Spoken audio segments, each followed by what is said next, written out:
Hello नमस्कार मैं रंगपी आपनलोक मोर channel अन्य एटा भिडिओले पुनर्बार स्वागतम जनाइছো और एटा देखिसे मैं कलेजर पा गई आसो अकमान चिपचिपिया बरषुण एटा दिसे किन्तु माने बतरটো केनेकुवा कइसे अकमान बरषुण दिबो तार पिছত इमान बेसी र'द दिए माने कब नोवारि आरो तार पिছত एटिया मैं गई आसो घरले तार पिছত আজি भाबिছো आपनलोকৰ কাৰণে ब्लग एटा स्टार्ट কৰি दिও कारण আজি मैं स्पेशल किबा एटा बनाम বুলি गरमत खाब পৰা घर गइহে गम पाबो जे मैं किमान दूर बनाब पारो नापारो নহলে ব্লগটো আধাখনিয়া হৈ যাব আৰু মানে মই ফুপাই গৈছো কাৰণ খুজকাঢ়ি আহি আছো যে তেনেহলে ঘৰ গৈ লওঁ তাৰ পিছত আপোনালোকক দেখাই আছো और अथनी भिडिओ पर डायरेक्ट मैं चेंज हो गलो एटू भिडिओ कापूर चापूर सब चेंज कर जीतु आज भिडिओ बनाम हेकाने धुनिया कुर्ती एटा पिन्धिए लैसो माने मोर भिडिओ बहुते चाय आपनालोके चाय इमान भाल पाय हेकाने और अथनी भिडिओटोत मोर माने भिडिओ बनाले किबा एटा प्रब्लेम हो जाय मैं एतियाলৈকে कैमेरा फ्रेंडली हब पराय नै और एफाले प्लेन এখন गৈ আছে যে साउंड एटा आहि আছে मैं एतियाলৈকে माने कैमेरा फ्रेंडली हब पराय नै हेकाने माने अथनी भिडिओटोत पिछफाले मानुह आहिছিল नेকি मैं लराলৈके इन्ट्रोটো দি পেলাই সামৰিয়ে দিলো और जेहेतु मैं मोर माने यूट्यूब तो प्रोफेशन हिसाबे मैं धरि লৈ बनवा নাই हेकाने माने मोर निजर एन्जॉयमेन्टर कारणे मैं जिमान भालके बनाब पारो हेकनिके देखाओ माने मैं निजे एन्जॉय करी भिडिओ बनाओ और जदि आपनालोके माने प्रोफेशन हिसाबे बा पैसा घटू हिसाबे जदि भाबी पेले जिकोनो काम करे तेतिया मोर मते सक्सेसটো इमान सोनकाले नापाय जदि आपुनी निजे एन्जॉय करी कामটো करे माने तेतिया किन्तु पैसातको बेसी हैप्पीनेसটো बेसी मेटार करे हेकारणे माने मैं भिडिओ मोर निजर सैटिस्फैक्शনৰ কাৰণে बनाओ बेलेगे की कय हेतु मोर ऊपर मेटार नकरे और आपनालोके मोर जे रेसिपी किटा चाइ पेले इमान भाल सहारि दिसे तार কাৰণে बहुत बहुत थैंक यू और আজি हेकारणे मैं आपनालोকক बतৰৰ फলৰ লগত रेसिपी एटा बनाम বুলি ভাবিছো और बतৰৰ फल जेहेतु बतৰত खाब लागे हे कारणे मैं আজি बतৰৰ फলৰ লগত आपनालोকৰ रेसिपिটো देखाम বুলি ভাবিছো और आपनालोके सगे अलरेडी गम पाले हेतु की হয় फलটো हेतु হৈছে মই কৈ দিছো অমৰা টেঙা এতিয়া লাগিব সময় হৈছে আমাৰ বাৰীতে আছিলে हे कारणे দেউতাই লৈ আহিছে और आजिकाली माने আমাৰ ঘৰৰ মানুহবোৰ কি হৈছে মই কিয় ভিডিও বনোৱা নাই এটো কোৱেশ্চন বহুত খুদি থাকে মানে ভিডিও বনা এনেকে কৈ থাকে আৰু খুৰাহতো ফোন কৰিলে কয় ভিডিও কেতিয়া আপলোড দিবি আৰু মনে মানে নিজেৰে ভাল লাগে যে এনেকে খুদি থাকে কোনোবাই हे कारणे মই আজি ভাবিছো বনায়ে দিও আৰু দেউতাইও আনি থৈছে অমৰা কেটা মানে পৰিণত হোৱা নাই অকমান কলিতে আনিলে हे कारणे মানে সিজাব বহুত লাগিব আৰু বনাম মাছৰ পেটু দি পিঠাগুৰি দি পেটু ভাপত দিয়া বনাম মানে পাতত কেনেকৈ পেটুটো পিঠাগুৰি দি মানে পাতত দিয়ে হেতু বনাম তেনেহলে ভিডিওটো লাষ্টলৈকে চাব আপোনালোকে গম পাব কেনেকুৱাকে ৰেচিপিটো বনালো আৰু লাষ্টত কমেন্ট এটা কৰি কমেন্ট এটা কৰিব নাপাহৰিব মোৰ ভিডিওটো চাই কেনেকুৱা পায় ফাৰ্ষ্টতে মই মাছখিনি ধুনিয়াকৈ কাটি বাছি এনেকৈ লৈ লৈছো আৰু এয়া দেখিব পাইছে অমৰাখিনি মানে এতিয়া সময় হৈছেহে অমৰা হোৱাৰ মানে কলিতে আনিলে অকমান যদি পৰিণত হয় তেতিয়া আচাৰ বনাবলৈও ভাল হয় আৰু এনেকৈ তৰকাৰী কৰি খাবলৈও ভাল হয়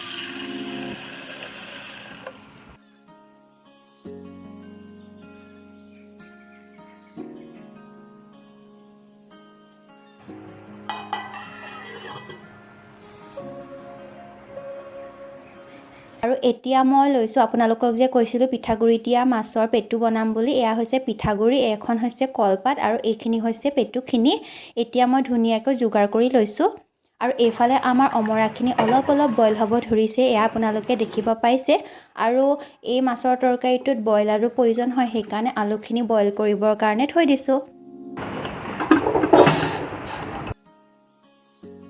এতিয়া মাছখিনিৰ ওপৰত অকমান নিমখ অকমান হালধি যিমানটো পৰিমাণৰ লাগে সিমানটো পৰিমাণৰ দি পালে ভালকৈ সানি লৈছো তাৰ পিছত ইফালে মই যোগাৰ কৰি লৈছো পিঠাগুৰি দিয়া মানে মাছৰ পেটু এয়া লৈছো মই পিঠাগুৰি 2 চামুচ তাৰ পিছত পেটুখিনি লৈ লৈছো যিমানটো আপোনালোকে বেছি হলে বেছি পিঠাগুৰি ল'ব যেহেতু আমাৰ কম আছিল সেই কাৰণে কমকে লৈছো এয়া নিমখ দিছো তাৰ পিছত দিম জলকীয়া তাৰ পিছত মই মানধনিয়া পাত কেটামান চিঙি থৈছিলো এয়া হৈছে মানধনিয়া পাত এনেকৈ দি দিছো আৰু আদা অকণ দিলেও ইমান এটা বেয়া নহয় কিন্তু মই আদা দিয়া নাছিলো তাৰ পিছত ভালকৈ সানি লৈছো ইয়াত পানী ব্যৱহাৰ কৰিব একেবাৰে নালাগে এইখিনি মানে আপোনালোকে দেখিব পাইছে সানি থাকিলে অলপমান হেৰি হৈ যায় মানে পিটিকা টাইপ হৈ যায় মানে পানীটো ওলাই যায় নিজে এয়া দেখিব পাইছে পানীটো ওলাই গৈছে আৰু যেহেতু কলপাতত দিম কলপাতখন অকমান লেৰেলাই লৈছো আৰু এতিয়া মই কলপাতত এইখিনি ভালকৈ দি দিম মানে অকমান মানে আলু মাছৰ যেনেকৈ আমি বইল কৰো ন তেনেকৈ দি দিম এইখিনি ভালদৰে দি দিম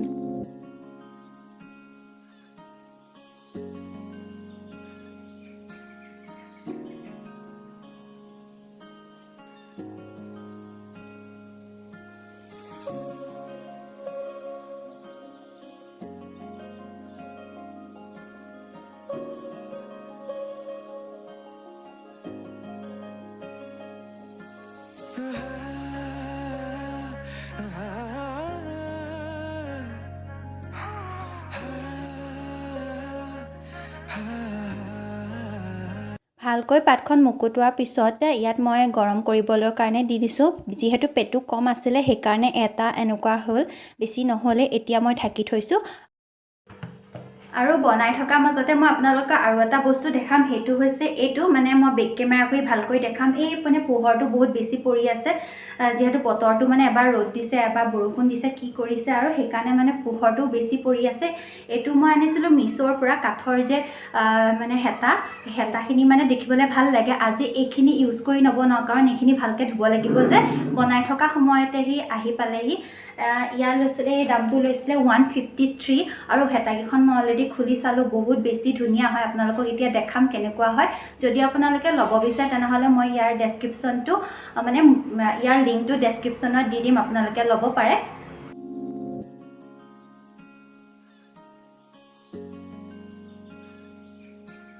আৰু ইফালে মই মাছখিনি ভাজিবৰ কাৰণে এখন কেৰাহী পাতি লৈছোঁ। এইফালে মাছখিনি দি দিছোঁ আৰু ভাজি ল'ম, তাৰপিছতহে বাকীখিনি কৰি আছোঁ। আৰু এইফালে চাওক, আমাৰ অমৰা বইল হৈ গ'ল। অমৰাটো যে এনেকৈ বইল কৰি নিমখ লগাইও খাবলৈ খুব টেষ্টি লাগে। মই আকৌ আগতে মানে বহুত এনেকুৱা অমৰা বইল কৰি নিমখ জলকীয়া লগাই খুব খাওঁ। আৰু এইখিনি আমাৰ বইলো হৈ গ'ল আলুখিনি। এতিয়া গোটেইখিনি আমি পিটিকি ল'ব লাগিব, যেনেকৈ মানে আমি আলু পিটিকো। এয়া দেখিব পাইছে অমৰাটো ভিতৰতো সিজি গৈছে, সেইকাৰণে মানে হাতটো এনেকৈ লগাওঁতেনে ভিতৰলৈ সোমাই গৈছে। এইফালে মাছখিনিও লুটিয়াই দিছোঁ। যোনখিনি মানে পাতত দিছিলোঁ মাছৰ পেটু, সেইখিনিও লৰাই দিছোঁ। ভিতৰ চাইডটো হৈয়ে গৈছে আৰু অকণমান সিজিবৰ কাৰণে বাকী আছে। এতিয়া মই অমৰাখিনি পিটিকি ল'ম। আৰু অমৰাৰ গুটিটো আমি নিদিওঁ, মানে তৰকাৰীখিনিত অমৰা গুটিটো পেলাই দিম। এই যোনখিনি বাকলি মানে মঙহখিনি, সেই মঙহখিনিহে দিম। তাৰপিছত মই আলুখিনি পিটিকি ল'ম।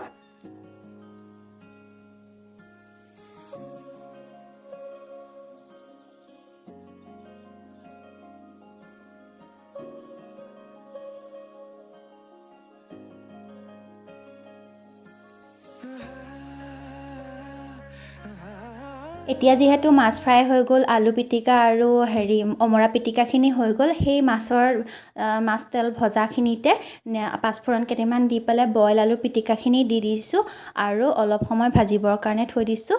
ইয়াৰ পিছত এইখিনি আপোনালোকে দেখিব পাইছে অকণমান ৰঙচুৱা হৈ গৈছে। আৰু যিহেতু টেঙা বনালে পাঁচফোৰণ দিয়ে, মানে পিঁয়াজটো নিদিয়ে, আপোনালোকে চাগে জানেই। এতিয়া নিমখ দিছোঁ, সোৱাদ মানে অলপ জোখৰ অনুসৰি হালধি দিছোঁ। তাৰপিছত ভালকৈ লৰাই লৈছোঁ। আৰু অলপ সময় ভজাৰ হোৱাৰ পিছত যোনখিনি আমি অমৰা যে পিটিকি থৈছিলোঁ, পানী অকণ মিক্স কৰি পেলাই এনেকৈ দি দিছোঁ। দেখিব পাইছে অমৰাখিনি গৰম পানী কৰি থৈছিলোঁ, গৰম পানীখিনি ইয়াত দি দিছোঁ আৰু অকণমান উতল অহালৈকে ৰখি দিছোঁ।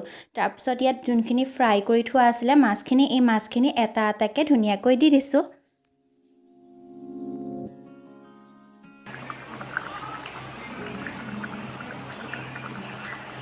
এতিয়া আমাৰ অমৰাৰ লগত মাছৰ জোল অলম'ষ্ট কমপ্লিট হ'ল বুলিয়ে ক'ব পাৰি। এইখিনি দেখিছে কিমান ধুনীয়া এটা কালাৰ হৈছে। এতিয়া বাঢ়ি লওঁ ধুনীয়াকৈ।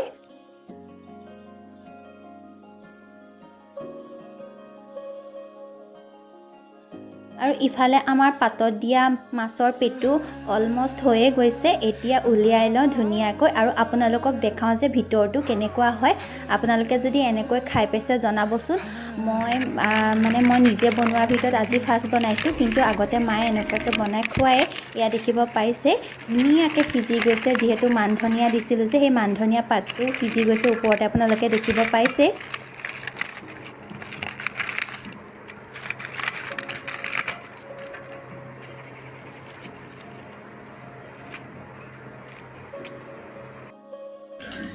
যিহেতু আজি আমাৰ গোটেইখিনি কমপ্লিট হৈ গ'ল বনোৱা, এতিয়া আপোনালোকৰ কাৰণে ধুনীয়াকৈ এখন থালি সজাই লওঁ।